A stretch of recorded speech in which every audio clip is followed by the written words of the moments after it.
The week beginning on October 20th unfolds like a quiet yet persistent storm, engulfing Fairmont Crest, a place where personal stories are intertwined with power and image, where every private decision has public consequences, and every whispered word can sway the course of the entire community. From the quiet mansions overlooking the lake to the hallways of office buildings lit late into the night, the atmosphere shifts. While some may think it will pass in the blink of an eye, those within know that these days will leave an indelible mark. The words alliance and betrayal are exchanging places on the chessboard of this world. The first piece of news that spreads through the rumor mill is the unexpected arrival of Ridge from Los Angeles on Friday, November 1st, drawing a sly connection between two worlds that seem to only share light and fabric. Now, these worlds are bound by an update Danny Dupree has been preparing for the owners of Forrester Creations. Fashion enthusiasts see this as a new chapter for Danny's modeling agency, while those who understand the game see it as a strategic move. When Los Angeles makes its mark on Fairmont, the ripples beneath the surface are often far stronger than expected. The question isn't just whether or not a contract will be signed, but how this contract will tip the scales, whether it will amplify Dupree's voice in the realm of high fashion, shape the model circuit with power to define collections, or perhaps, more subtly, become the bridge between long-standing fashion family feuds and the clashing agendas of media and philanthropic circles. In another direction, the marriage that was once called the definition of brilliance between Naomi Hawthorne and Jacob Hawthorne teeters on the brink of a decision. Naomi is no longer at a point where she questions if love is enough. That question has faded like old ink. The issue now lies in the numbers, the legal bindings, and the memories slowly eroded by public expectation. A marriage in Fairmont Crest doesn't collapse just because of the heart. It crumbles because of the ecosystem around it. Project shareholders, sponsors, the arrival of new faces, and the collective sighs of the fans. It is at this moment that destiny places a bold piece on the board. Isaiah Hawthorne, Jacob's brother, is set to make his debut on Wednesday, October 22nd, not with a public statement, but with a chance encounter with Eva Thomas. This meeting doesn't echo with loud sounds, but with a shift in rhythm. Eva, who has long waited for kindness not from broken promises, but from a glance of understanding and a life that doesn't use her as a pawn in compromises, might finally find a gentler path. Those who know Eva acknowledge that she deserves a smoother road, but her life rarely pays that debt with ease. When Isaiah steps into her world, the air around Eva shifts, lighter with hope, heavier with the fear that hope may again be crushed. And in a cruel twist of fate, that very Friday, Jacob will accidentally cross paths with someone not in his schedule, only to realize that his sister, who he thought was far from town, is in fact there. Another piece tossed into a puzzle that had yet to be shaped. No one can say for certain whether the Hawthorne brothers will harmonize like a choir. In Fairmont, reunions often serve as overtures for delicate conflicts, for blood ties quickly awaken memories, and in this case, those memories are filled with both affection and debts as the new curtains are drawn. In another room, Kat Richardson sits alone, like someone just waking from a dream but still holding the scent of ash in her hands. The guilt gnaws at her stomach after a night of passion that veered off track, leaving Tomas Navarro in a dark, dense space between shattered pride and a rising instinct to punish.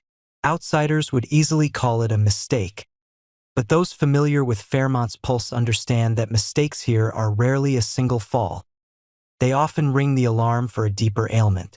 The question, does Kat have a disease, is not just a medical one.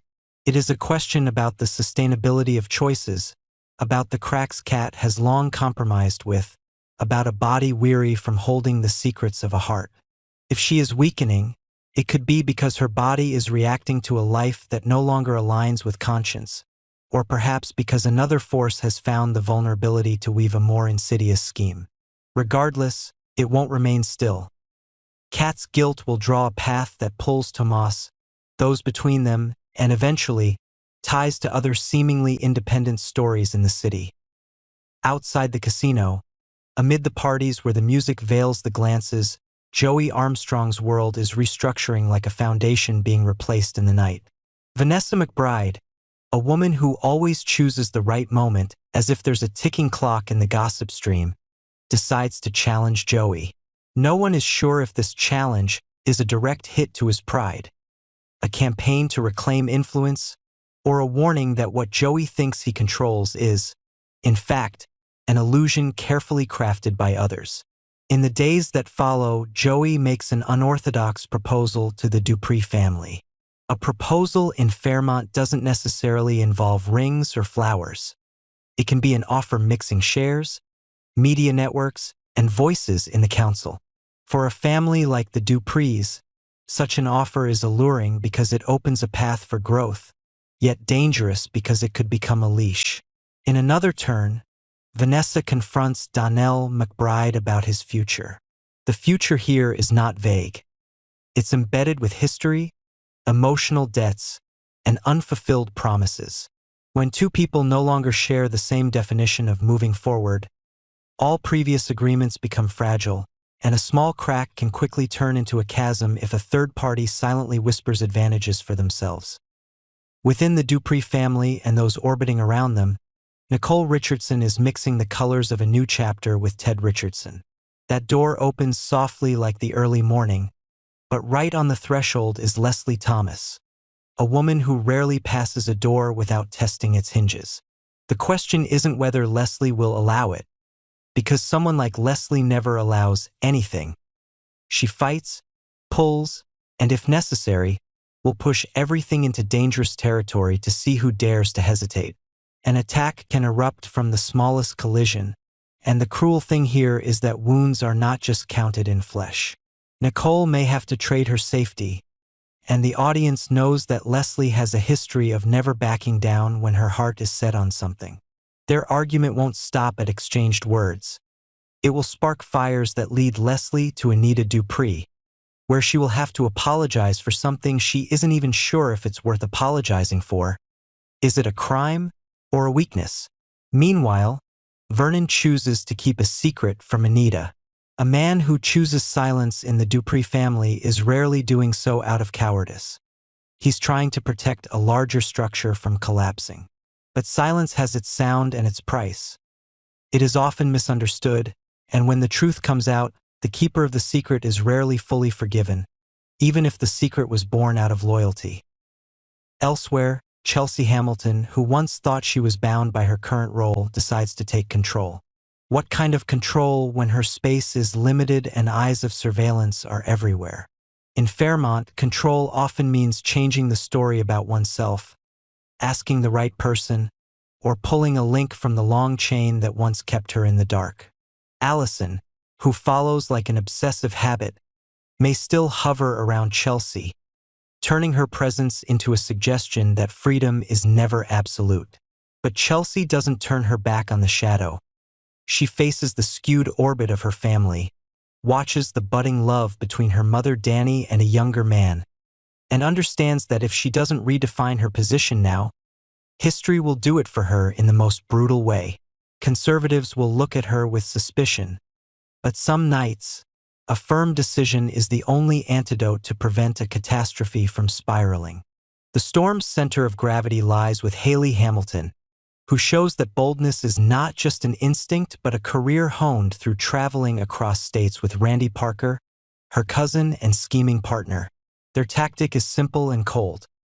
Choose the right man with a thick wallet and an emotional gap, marry him to seal the ownership, then pull money through legal routes so clean that even a judge would want to let go because all paperwork is spotless. But Fairmont is where even the most cunning feel they're never cunning enough, and Haley chooses to test a different equation when it comes to Bill Hamilton. A life insurance policy worth $10 million is never just a detail on paper, especially when the person holding the pen has the imagination to factor in the worst-case scenario. Yet Bill is no pawn. He knows the law like his own fingerprints, and he understands that every cent of money attracts flies. He starts chasing a mystery, And as everyone who's entered a maze knows, finding the first answer only opens up the second puzzle. Some whisper that Bill himself is watching Haley, but the truth in Fairmont is often both right and wrong at the same time. The watcher today might just be hired to play the threat, leading the target to make a decision that benefits a third party. By Friday, Haley moves to a quiet battlefield, hunting for information. Here, information is the most valuable currency, and sometimes a note on the side is worth more than the ledger. She flips through the list of beneficiaries like one might trace the small threads along the edge of a skirt. Is her name alone? Or is it next to 2 children and ex-wife Danny? Has Bill, with the sharpness of a lawyer, built enough layers of protection so that he can still hold power even when not in the room to read the will? And if the beneficiary rights are tied to extended family circumstances, does Haley plan a succession play through blood? A child together? In Fairmont, children are not just a blessing. They are the key to financial mechanisms, and ethical questions become slippery like fish swimming through murky waters. Haley is used to being the one controlling the chessboard, but this week, the chessboard fights back. Each assumption she makes meets a new variable. Every secret she thought was buried is being unearthed, and every ally she thought was certain now reveals a crack in their greed. Through all of this, Bill refuses to make himself a victim of someone else's script. He doesn't speak loudly, but his footsteps leave marks in the files. He checks transfer records like an archaeologist sweeping the ground for clues, cross-referencing emails, and scrutinizing signatures. He knows that if he steps wrong, he could become the corpse used to claim 10 million, or worse, a fool built to carry all the sins before disappearing from every story. But he also knows that rushing will expose his tail.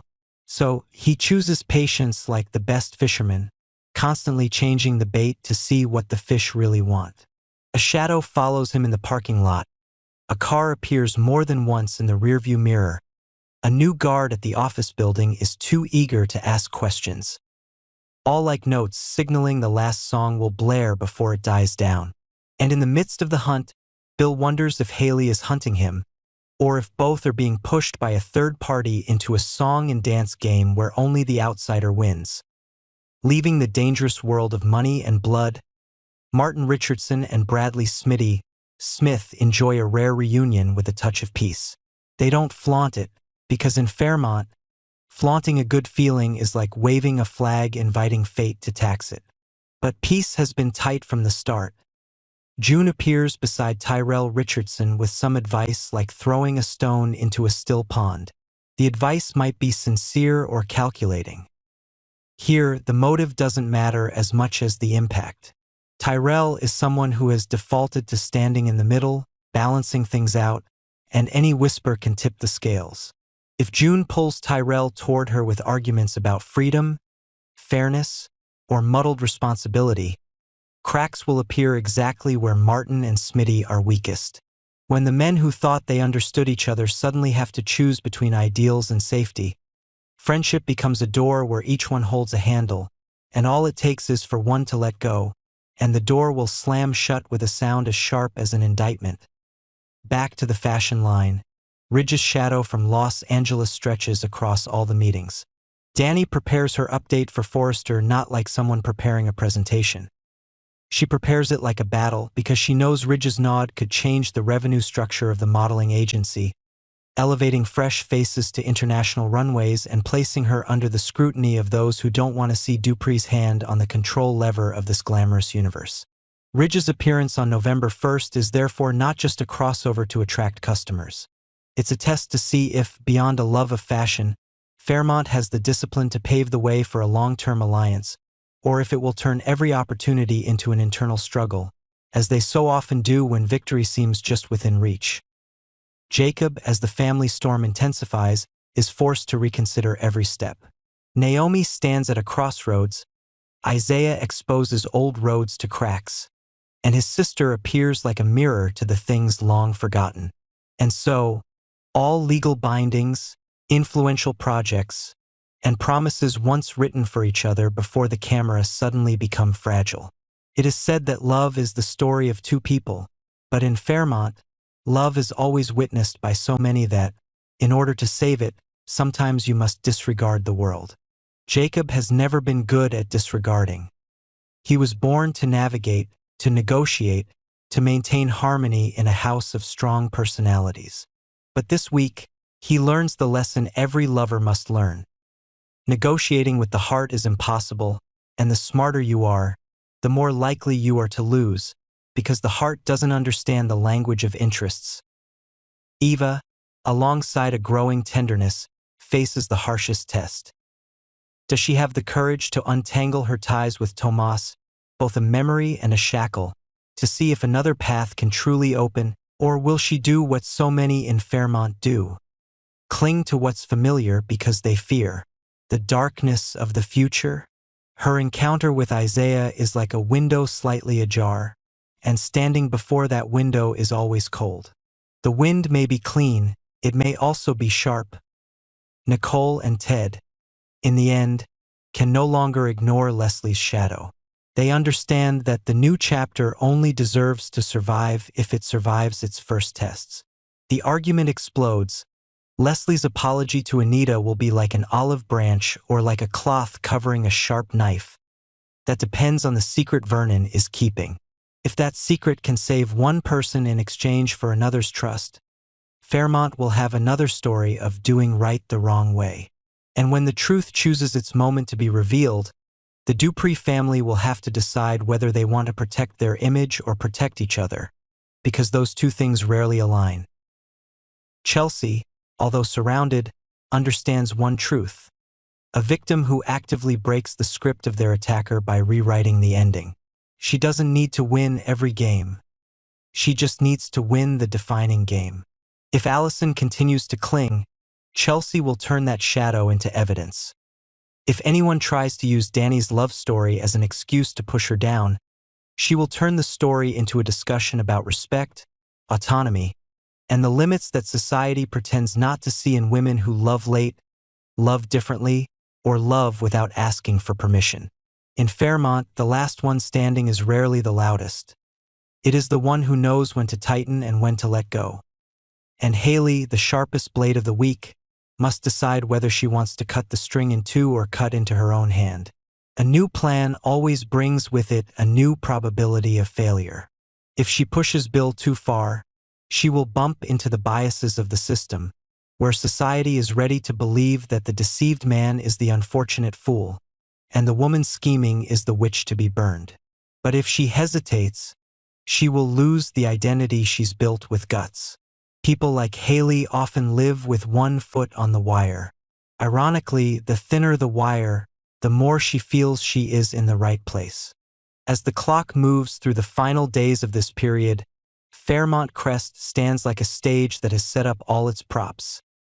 A contract that could restructure power, a marriage at a crossroads, family reunions like fuel for the past, an unorthodox proposal, a conflict about the definition of the future, a love story threatened by desire and pride, an insurance scheme turning into a trap, a mystery chasing another mystery, a reunion of friends at risk of unraveling from seemingly harmless advice, a decision to take control from the shadows, and Ridge's impending arrival as the final touch to the continuous crescendo.